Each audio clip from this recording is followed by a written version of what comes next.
Welcome to the podcast, Let the Prophets Speak. Today we are going to study together the book of Ezra, chapter 4. We just finished in chapter 3 reading about the beginning of the reestablishment of the Second Temple. In chapter 1, we learned about how King Cyrus gave permission for the Jews to come back from exile and settled Judea for the purpose of rebuilding the temple. We then learned, that was in chapter 1, and then in chapter 3 we read about how they established the Mizbeach, the altar, and began bringing the sacrifices again, which happened in the month of Tishrei in the first year of Cyrus's reign. And then in the second year, in the month of Iyar, which is in the springtime, they got everything ready to begin building the building. They got the workers from Tyre and Sidon. They got materials that they shipped from Lebanon through the port of Jaffa and so on. And we learned of the tremendous amount of celebration and singing and happiness, and also about the crying by those that remembered how beautiful the first temple was and crying over the loss of the first temple and how this was just a mere shadow of what had been lost originally. We then now pick up at the beginning of this building, in the beginning of chapter 4, verse 1, Vayishma'u tzorei Yehuda v'Binyamin.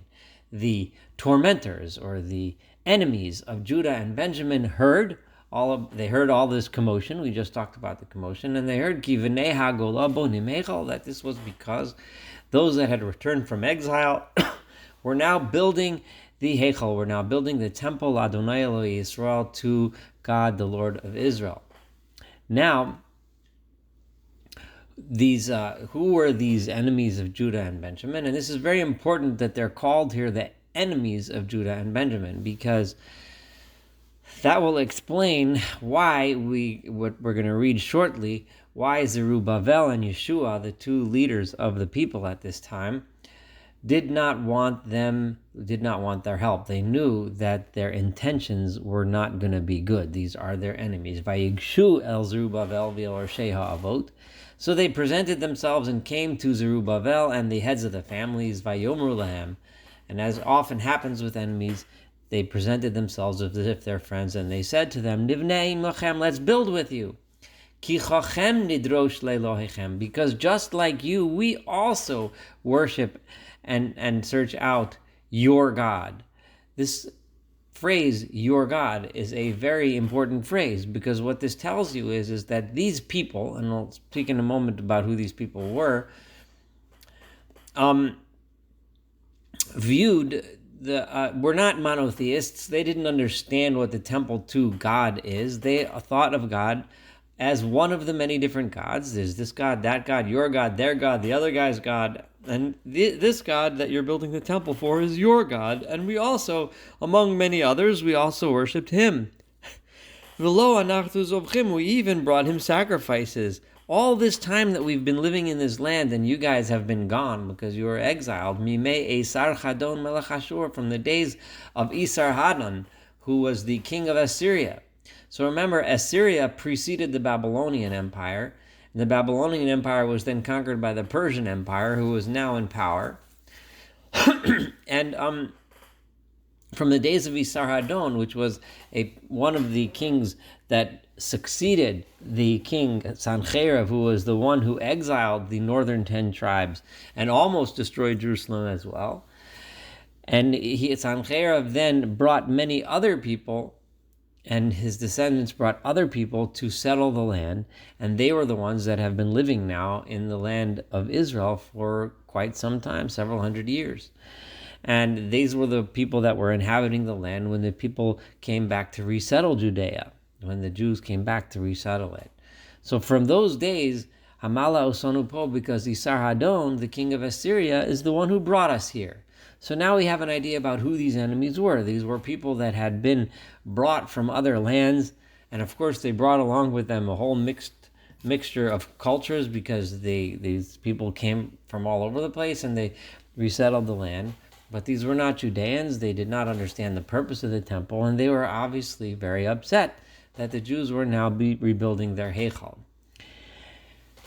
Now, in verse 3, we're going to read, let's read it now. Vayomer lehem Zerubbabel v'Yeshua. So Zerubbabel and Yeshua, Zerubbabel being the political leader of the Jewish people at the time, Yeshua being Yehoshua, the high priest, the Kohen Gadol, Ushar Rashi Avos Israel, and the other heads of the families of Israel, to whom these people had presented themselves. Lo lachem volanu livnos bayis leEloheinu. It's not the job of us and you together to build a house for our God. Ki anachnu yachad, because us together, in other words, we, the Jewish people, together with only ourselves, nivneh, this word yachad here could also mean yachad alone, only us, nivneh l'Adonai Yisrael, we will build the house for God, the Lord of Israel. Kasher tzivanu hamelech koresh melech paras, just as we were commanded by the king Cyrus, the king of Persia. Remember, Cyrus specifically only told the Jews to go back and build the temple. He did not give permission for others to do it. So Zerubbabel, in addition to understanding that these were enemies and had ill intents, as we shall see very clearly as this chapter and future chapters progress, they knew that these people had bad intents, but also they understood exactly what kinds of complaints these people were going to do.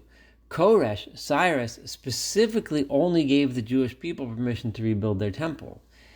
Once other nations are joining in, and once other nations, it's different from the hired hands of Tyre and Sidon that were hired and being paid by the Jews. They're still being paid by the Jews, so it's still the Jews building it. But if others join in and help, it's going to look more and more like the Jews are reestablishing an empire which may, at some point, threaten the Persian Empire. If the Jews bring others under their wing, it starts to look like as if Zerubbabel is setting himself up to be a king, and the Judeans are setting themselves up to be a kingdom which will one day threaten the kingdom of Persia. Zerubbabel understood that, and he understood that Cyrus specifically only allowed the Jews to build their temple, in the same way that other people in the Persian Empire, other nations, other cultures that were subjugated by Persia, were allowed to continue their particular form of worship. So Zerubbabel and Yeshua did not allow them to participate.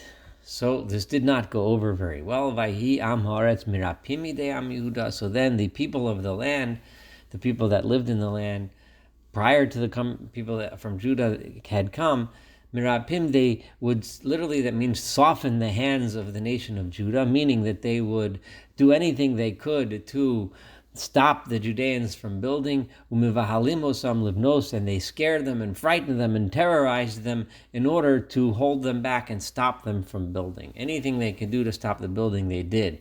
Among the things they did, verse 5, v'sochrim alehem yoatzim lo afer asasam, they hired and or even bribed yoatzim, ministers, advisors to the king, in order to set obstacles in the way of the builders and to stop them from fulfilling what they were trying to do, which was to build a temple.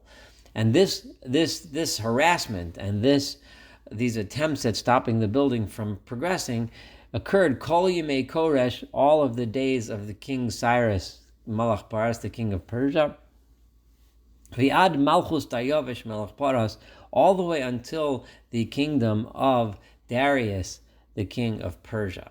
Now, there's a lot of literature among the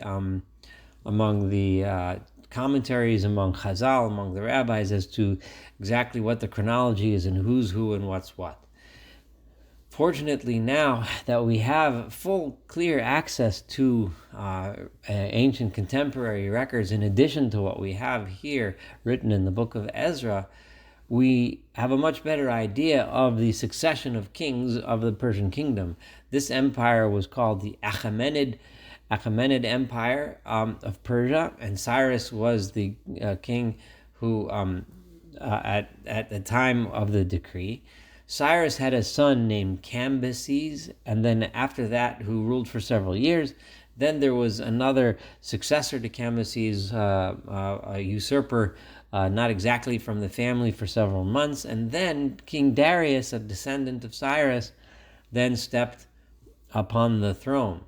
So this period of time from which Cyrus allowed the Jews to come back, and the altar was rededicated, and the Heichal, the temple, was set up to be begun. In other words, materials were gathered, money was gathered, people were hired, but they ended up being harassed. That period of harassment took approximately 18 to 19 years throughout the remainder of Cyrus's reign.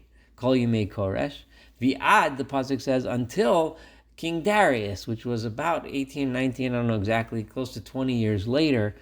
Darius, who went through several reigns of several kings until the days of Darius. If you remember, it was during the days of Darius, and we studied this in the book of Haggai, it was in the days of Darius. This is Darius the first, because there was another Darius in this line of kings later on.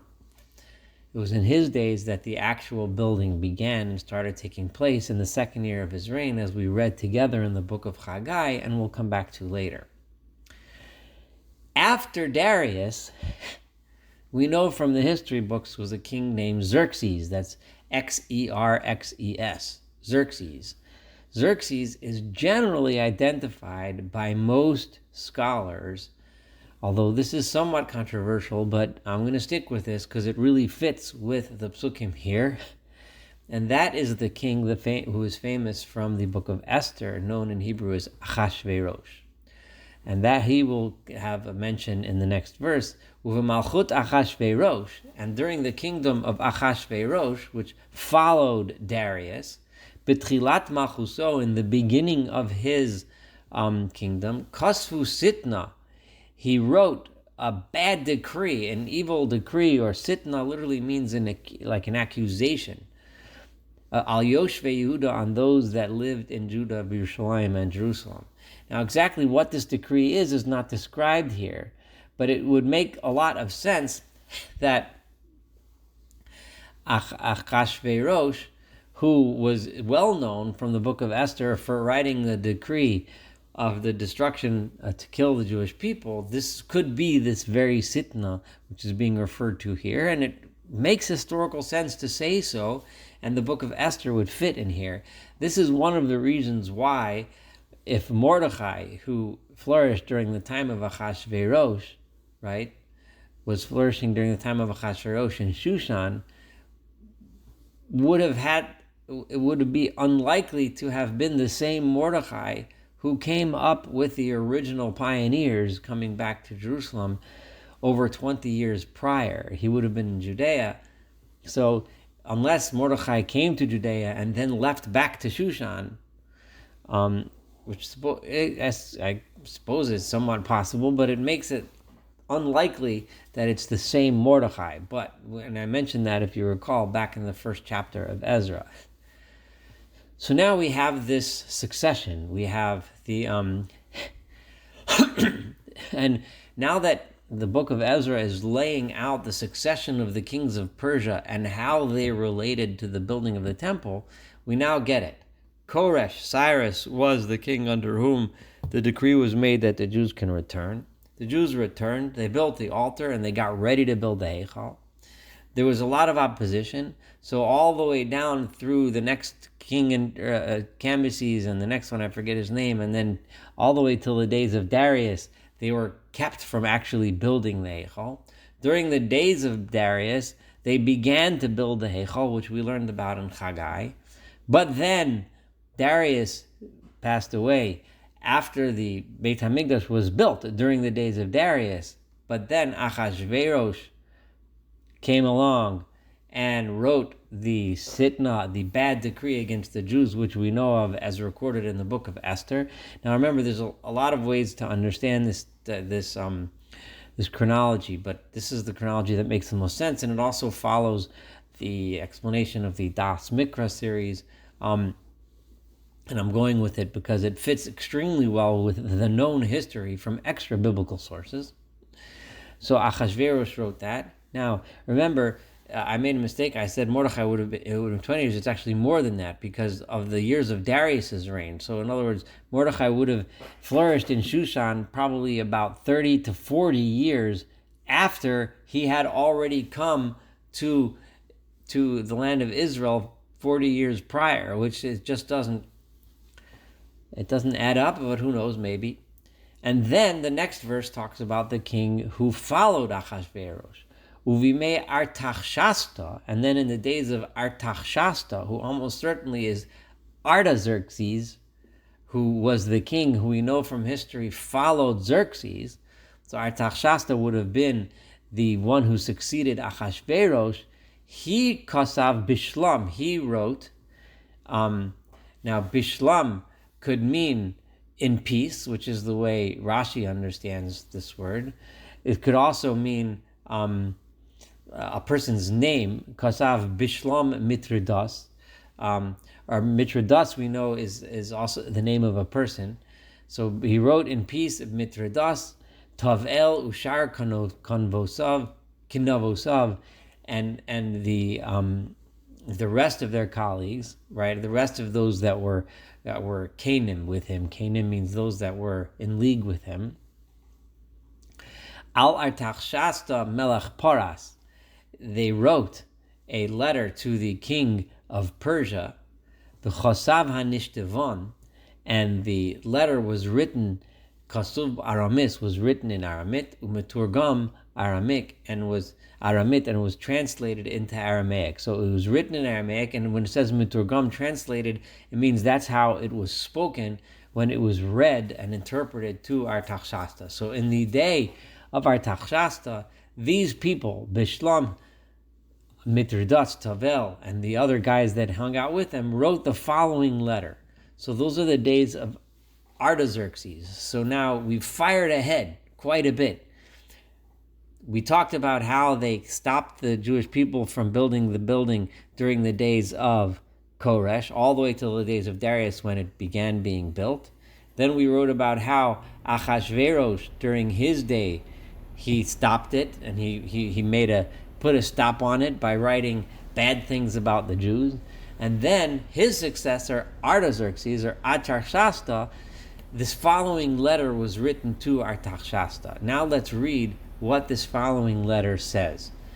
I'm saying this because what's going to happen later is we're going to bounce back in time. We just fired ahead in time, and at the end of this chapter, we're going to bounce back in time, back to the days of Darius. Okay? So now since this letter was being written in Aramaic, we're going to read the letter in Aramaic as follows. Rechum be'el te'em. Rechum is a person's name who is the master of the writing, or the master that keeps track of things. V'shimshai sofra, and Shimshai, who is the scribe, kisavu igroch hado al Yerushalayim. They wrote the following letter regarding our Jerusalem, li'Artaxerxes malka Kinema, to Artaxerxes, the king. Kinema might be from the language of Canim, meaning the language the king, the truthful king, or the friendly king, or Kinema could also mean like the following words. So as follows. Edayin rechum be'el ta'im v'shimshai safro she'ar kinovashon.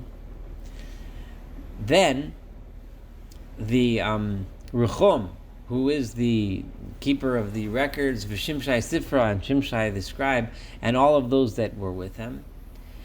Dinoye, V'afarchsechoye, Tarpeloye, Afresoye, Arkevoye, Bavloye, Shushnechoye, Dehoye, Elmoye. Now I know that when they have the end of the words ye in Aramaic, it's like the English S at the end. It makes it a plural. So then Rechum, the guy and the scribe, and all of the people with him, and then it starts listing the people that were with him that were involved in the writing of this letter that was being written from Jerusalem to King Artaxerxes. Dinoye means the judges, Afar Sechaye means the officials, Tarpela is those that are bosses or foremen. Afarsoye is another word for leaders, officers, or officials or something. And the rest then refers to people from certain places, like Bavloye, the Babylonian ones, Shushanchoye, the ones from Shushan, and which were Elamites. They were from Elam, from the place called Elam. Usharumaya, and the other peoples, the other nations, the Hagli Osnapar Rabov Viakira. The other people that Osnapar, the great Osnapar, the great and wonderful Osnapar, exiled these other people, Vihosev Himo, Bekiria di Shomroyan, and he settled them in the land of Shomron, in the northern parts of Israel, Usharavar Nahara Uchenes, and also populated these people into the other places which are on the other side of the river. The other side of the river is the part of the Persian Empire that was past the Euphrates, which would include the land of Israel, Lebanon, Syria, that whole region, Uchenes, and now they live there.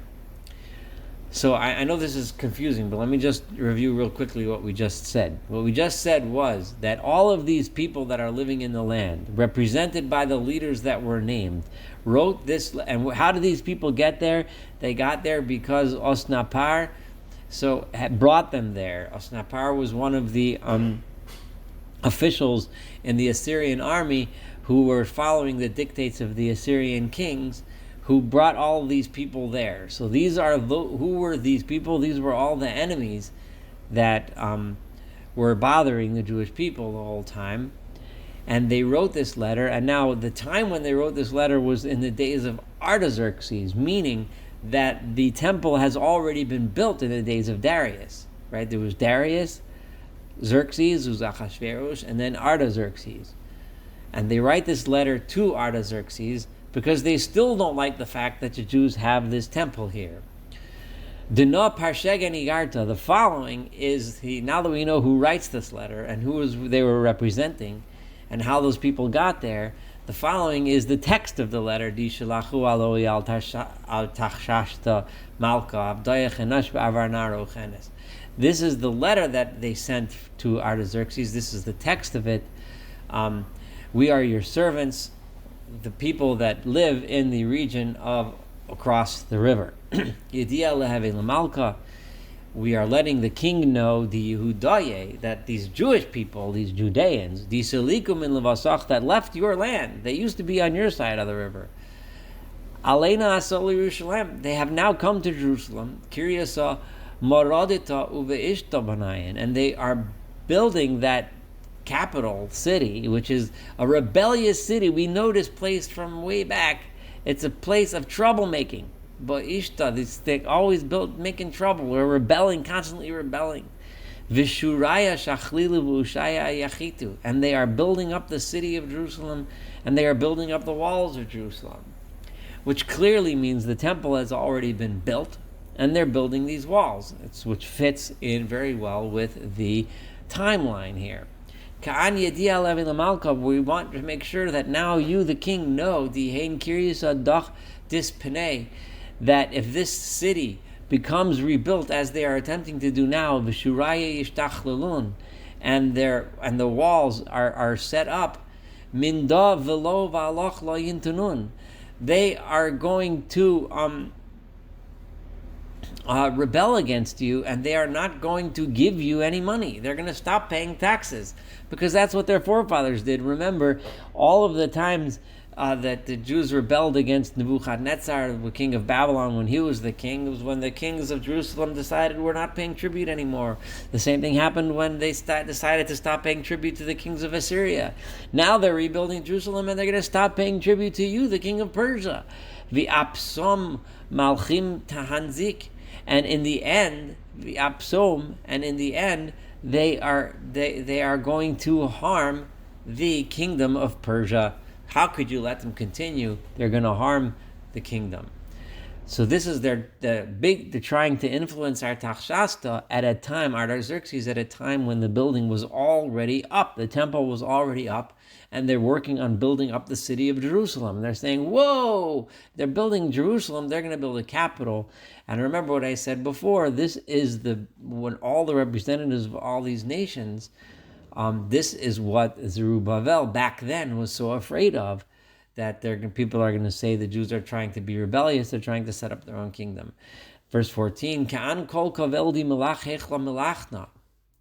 Now, all of us that eat from the salt of the palace, meaning all of those of us that are loyal to the king, v'arvas malka lo arich lana lemechza, and we all do not want to, literally means see the nakedness of the king, meaning we do not want to see the kingdom harmed.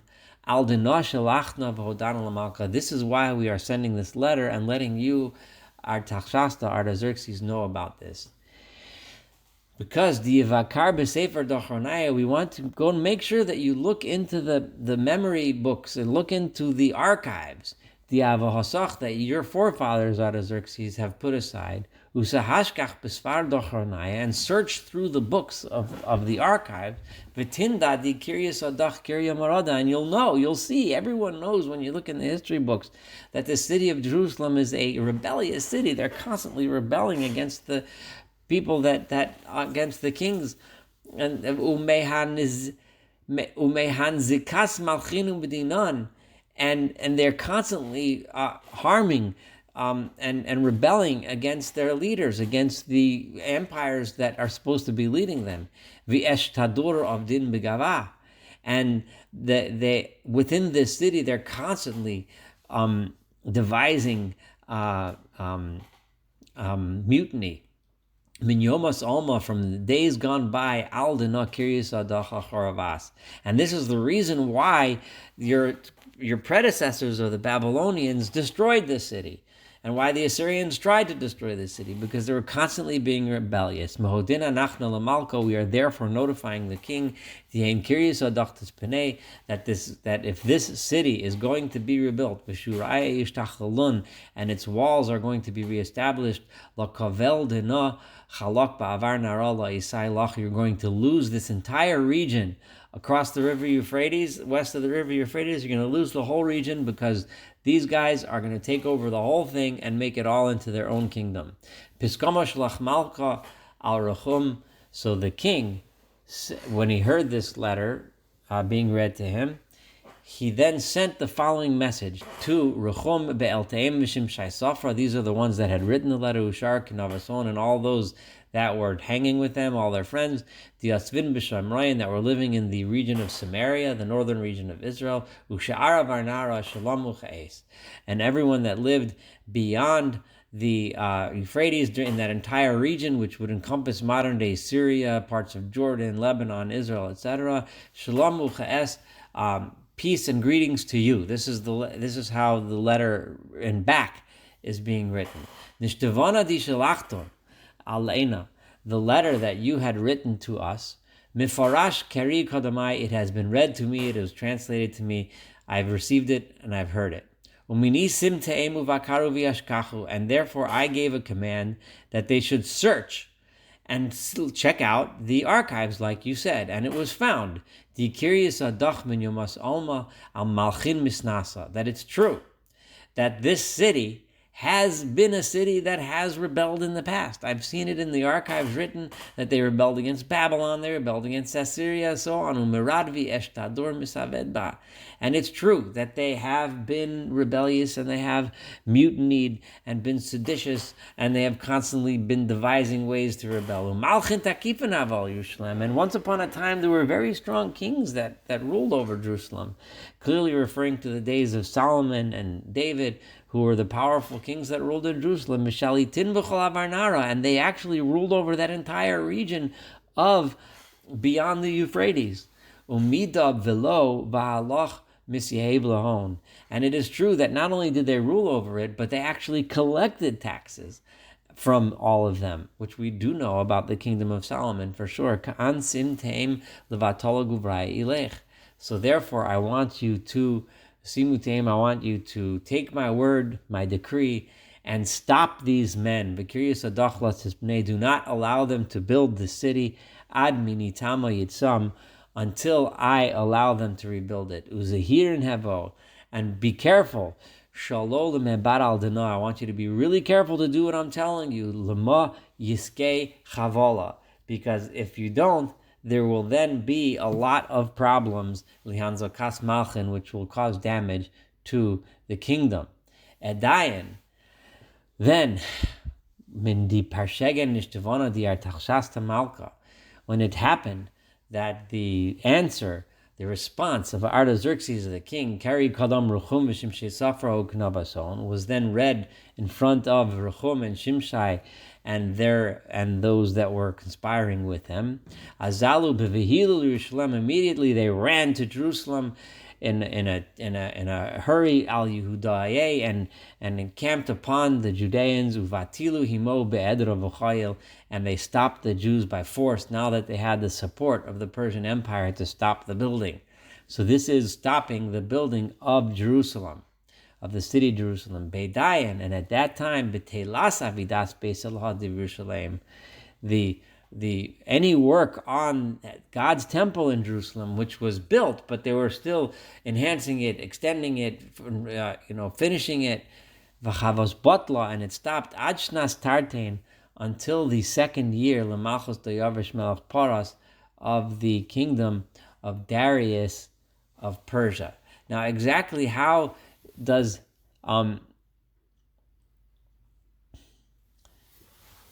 this work? That until, so it would seem the only way to read this last verse 24 is to read that this is backing up. In other words, we shot forward with the story of what happens in the time of Artaxerxes, which was the building of Jerusalem, but now we back up to the time of Darius. In other words, that's why it says Beidayan at that time. And I'm sorry, I should have said this before I read verse 24, but this is really important. That time, at the time of Darius, years before, right? In other words, we shot forward to tell you what happened in the days. We started with the days of Darius. We talked about the days of Ahasuerus, Xerxes. We talked about what happened in the days of Artaxerxes, where he stopped the building of Jerusalem. Beidayan, now let's go back to the time when in a similar time when the enemies stopped the Jews from building the temple, until the second year of the reign of Darius, when the temple began its building. So this verse 24 is going back in time again. So in other words, we shot forward to the days of Artaxerxes, and now we're going back to the days of Darius the king. I know this is confusing. I'm going to say really quickly again. Cyrus issues a decree for people to come back. By the time the second year of Cyrus rolls around, the altar is up, the building is ready to be built, they're ready to roll. The people that live in start harassing them and start sending messengers to the king and stop them. That goes on for 20 years through the rest of the reign of Cyrus. His successors, Cambyses, another successor there for a short time, and then Darius. Darius is now king. Now the people are allowed again to rebuild. By the second year of Darius, the rebuilding takes place. After Darius, the building of the Beit HaMikdash is up, right? And the people start to rebuild the city of Jerusalem. Ahasuerus comes, otherwise known as Xerxes, and writes and stops the people from building, or at least slows them down. But as we know from the story of Esther, that decree is eventually gone. Then the people continue to build Jerusalem. Artaxerxes, that's Ahasuerus' successor, or Artashasta, he now becomes king. And then this letter is written to him where he then stops them from building Jerusalem. All of this shoots forward to tell us how this problem of enemies trying to stop the building is constant and kept on going and going and going. But now let's go back to the building of the temple, which we're going to discuss again in the next chapter, which happened during the second year of the reign of Darius. Thank you so much for paying attention and studying chapter 4. Looking forward to studying chapter 5 together.